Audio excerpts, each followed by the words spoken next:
অভাবের সংসারে স্বপ্নের লড়াই।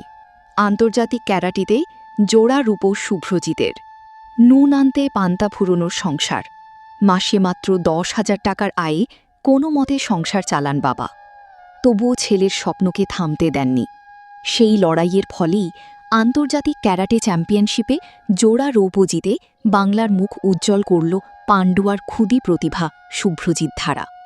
আমার ছেলেকে নিয়ে আমি ২০২৪ সাল থেকে ২০২৬ সাল পর্যন্ত ২০২৪ সাল থেকে খেলছে। আর ও যেখানে যেখানে খেলতে গেছে, জেলা স্তর, রাজ্য স্তর, সব জায়গাতেই কিছু না কিছু পুরস্কার নিয়ে এসছে। বেশিরভাগ ফার্স্ট সেকেন্ড পুরস্কারই নিয়ে এসছে। আর দেশের বাইরেও খেলতে যাওয়ার জন্য স্যারেরা প্রস্তুতি নিচ্ছে। আর এইটা নেতাজি ইন্ডোর স্টেডিয়ামে খেলা হয়েছিল, ওখানে 2টো সিলভার পেয়েছে। ছেলেকে নিয়ে খেলার জন্য যদি সরকার থেকে কোনো কিছু সাহায্য পাই আমি খুব উপকৃত হব। সরকারের কাছে আমার এটাই আবেদন যে আমাদের ছেলের জন্য একটু কিছু করুক। পড়াশোনা কিসে করছে? পড়াশোনা ক্লাস 3-তে পড়ছে। কোন স্কুল? আবিরা প্রাথমিক বিদ্যালয়ে পড়ছে। এইভাবে ছেলের একটা প্রতিভা, কি দেখছেন এটা নিয়ে? ছেলেকে তো আরও উঁচু বা বড় হতে দেখতে চাই। ও খেলাতে এবং পড়াশোনাতেও খুবই ভালো, এবং ও খেলা পড়াশোনা বাদ দিয়েও আঁকা শেখে। আরও খেলাতে ভালো হোক সেটাই চাই।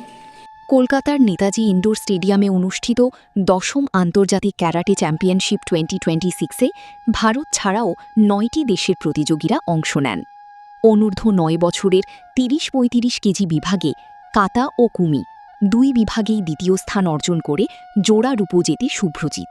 হুগলির পান্ডুয়া ব্লকের আবিরা প্রাথমিক বিদ্যালয়ের ৩য় শ্রেণীর ছাত্র শুভ্রজিৎ মাত্র ৪ বছর বয়স থেকে ক্যারাটের প্রশিক্ষণ নিচ্ছে।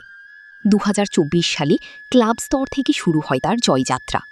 কিন্তু এই সাফল্যের পিছনে রয়েছে তীব্র আর্থিক কষ্ট।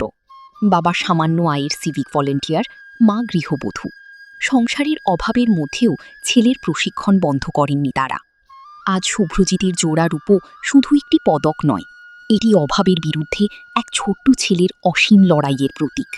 সহযোগিতা পেলে একদিন এই ক্ষুদেই দেশের জন্য সোনা জিতবে, এমনই স্বপ্ন পরিবারের।